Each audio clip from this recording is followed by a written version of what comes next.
হঠাৎ করে প্ল্যান বানিয়ে বরকে বগল ধাবা করে নিয়ে চললুম পাশের একটি রেস্টুরেন্টে খেতে। একদম বাড়ির কাছেই, বেশ ভালোই রেস্টুরেন্টটা। গিয়ে আমরা খাবার অর্ডার করলাম, তো খাবার আসতে অনেক দেরি হচ্ছিল, তাই একটা স্টার্টার নিয়ে নিলাম। স্টার্টার খেতে খেতে একটু রেস্টুরেন্টে ঘুরে দেখা যাক।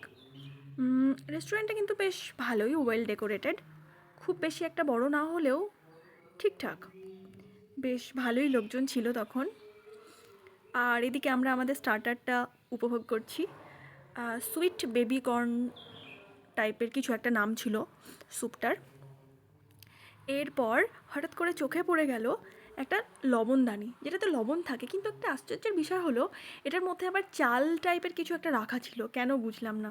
তোমরা যদি কেউ জানো অবশ্যই কমেন্টে জানিও। আচ্ছা, এরপর আমাদের খাবার চলে এলো।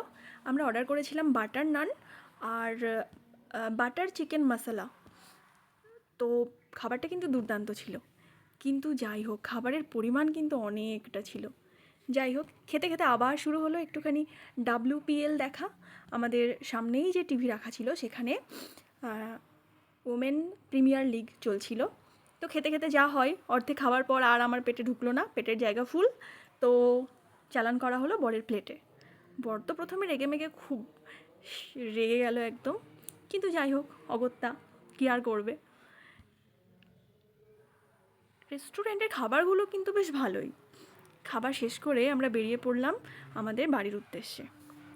তখন প্রায় রাত্রি 10টা বাজছিল, তো পথঘাট একটু জনশূন্য হয়ে গেছিলো বটে। বাইকে করে গেছিলাম, তো বেশ ভালোই ঠান্ডা ছিল কালকে রাত্রিটায়। এরপর এত বেশি খাওয়া হয়ে গেছিলো, ওই জন্য একটা কোকোকোলা নিয়ে বাড়ির পথে রওনা দিলাম আবার। Please do subscribe, like and comment. Tata, by.